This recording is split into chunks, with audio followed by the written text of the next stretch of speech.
नमस्कार दोस्तों बात करते हैं आज की सबसे बड़ी महत्वपूर्ण काम की बिहार की खबरें। और बहुत ही शानदार और बड़ी बड़ी खबरें देखने को मिल रही हैं बिहार के अंदर भी। खबरों को जानेंगे एकदम विस्तार से। शुरू करते हैं सबसे पहली बड़ी खबर, लोकसभा चुनाव पर भारत नेपाल बॉर्डर पर पैनी नजर। नो मैच लैंड के लिए दोनों देशों ने किया यह फैसला। जी हाँ, नो मैच लैंड एरिया के कुछ जगहों पर जरूरत पड़ने पर अतिरिक्त अस्थायी चेक पोस्ट बनाए जाएंगे।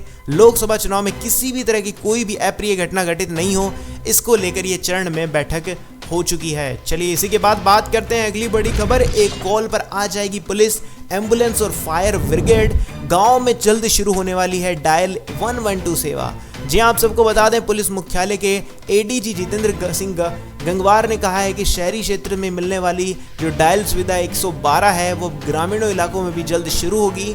इसमें पुलिस के साथ साथ एम्बुलेंस और फायर ब्रिगेड को भी जोड़ा जाएगा। इसी के बाद बात करते हैं अगली बड़ी खबर। गंगा समेत 22 नदियों का पानी नहाने लायक नहीं, प्रदूषण नियंत्रण बोर्ड की रिपोर्ट में चौंकाने वाला खुलासा।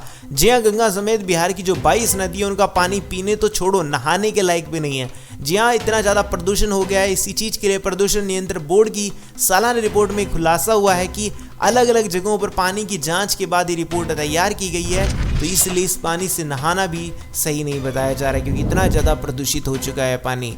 चलिए इसी के बाद बात करते हैं अगली बड़ी खबर। लोकसभा चुनाव को लेकर एक्शन में पटना पुलिस 1657 हिस्ट्री सीटर पर नकेल कसने की तैयारी, बूथ सुरक्षा पर जोर। जी हाँ, लोकसभा चुनाव के मद्देनजर पटना पुलिस एक्शन में आ गई और बूथों की सुरक्षा पर विशेष जोर है, जिसके लिए 1500 से ज़्यादा हिस्ट्री सीटर पर नकेल कसने की तैयारी शुरू कर दी गई है। चलिए इसी के बाद बात करते हैं अगली बड़ी खबर। तेजस्वी की जन विश्वास यात्रा का कल से दूसरा चरण, 1400 किलोमीटर निकालेंगे रोड शो। जानते हैं पूरा उसका रूट मैप। जी हाँ, तेजस्वी यादव की जो जन विश्वास यात्रा का दूसरा चरण है वो 25 फरवरी से शुरू हो जाएगा, और जिसके तहत जनसभा के बजाय 1400 किलोमीटर का रोड शो निकालेंगे। और इसी के साथ आपको बता दें, हाजीपुर से शुरू होकर पटना पहुंचकर खत्म होने वाला है रोड शो। चलिए उसी के बाद बात करते हैं अगली बड़ी खबर। माँ बाप जनता होती है, सिर्फ परिवार नहीं। अब MY समीकरण में नहीं बचेगा तेजस्वी पर सम्राट चौधरी का तंज। जी हाँ, तेजस्वी यादव के माई बाप वाले बयान पर अब सम्राट चौधरी ने तंज कसते हुए कहा कि माँ बाप जनता होती है, सिर्फ परिवार नहीं। और अब राजद का MY समीकरण भी नहीं चलने वाला।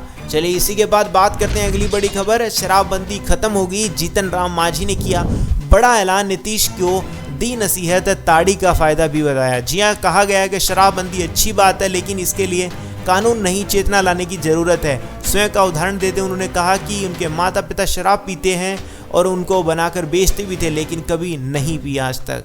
ये चीज़ें देखने को मिल रही है। आपको क्या लगता है, ये चीज़ पीना स्वास्थ्य के लिए सही है या गलत? कमेंट्स में बताइएगा। और वैसे मैं बताऊं तो ये स्वास्थ्य के लिए हानिकारक ही होता है।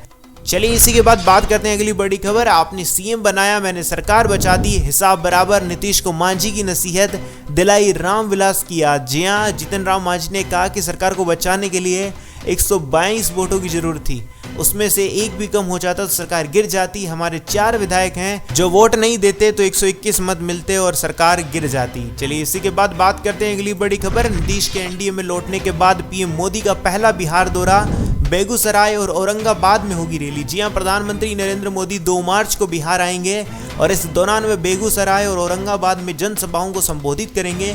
नीतीश के NDA में लौटने के बाद उनका यह बिहार का पहला दौरा होने वाला है। चलिए बात करते हैं अगली बड़ी खबर। के पाठक के विभाग का कैसा है हाल? बिहार के 58 लाख बच्चों ने बीच में पढ़ाई छोड़ दी। जी हाँ, ताज रिपोर्ट के अनुसार 58 लाख बच्चे इनमें से ऐसे हैं जिन्होंने इस स्तर में पढ़ाई शुरू ही नहीं की है। यही नहीं, राज्य भर में नामांकित बच्चों में अभी भी 53% का आंकड़ा यूं डाइस दिखाया गया है। चलिए इसी के बाद बात करते हैं अगली बड़ी खबर। साहसी युवाओं को नीतीश सरकार की सौगात, बिहार लघु उद्यमी योजना में 50,000 का चयन। यहाँ जाति गणना में चयनित 94 लाख गरीब परिवारों को अगले 5 वर्ष में लघु उद्यमी योजनाओं का लाभ दिया जाना है। 5 से 20 फरवरी तक पोर्टल पर 2 लाख से ज्यादा आवेदन आए थे। नौकरी खोजने वाले अब दूसरों को नौकरी देने लगे हैं। चलिए बात करते हैं अगली बड़ी खबर। गले में लटका लॉकेट देगा आकाशीय बिजली की चेतावनी, IIT पटना ने बनाया अनोखा डिवाइस। जी हाँ, IIT पटना ने एक लॉकेट नुमा एक ऐसा डिवाइस तैयार किया है जो गले में लटका कर अगर रखते हैं तो आकाशीय बिजली जब गिरेगी उससे पहले ही आपको आगाह कर दिया जाएगा। तो ये थी आज की सबसे बड़ी महत्वपूर्ण काम की बिहार की खबरें। कैसी लगी आपको सारी की सारी खबरें मुझे कमेंट सेक्शन में बताना मत भूलिएगा। और हाँ, वीडियो को लाइक नहीं किया, लाइक करके चैनल को सब्सक्राइब कर दीजिएगा। तब तक के लिए जय श्री राम, जय हिंद, वंदे मातरम।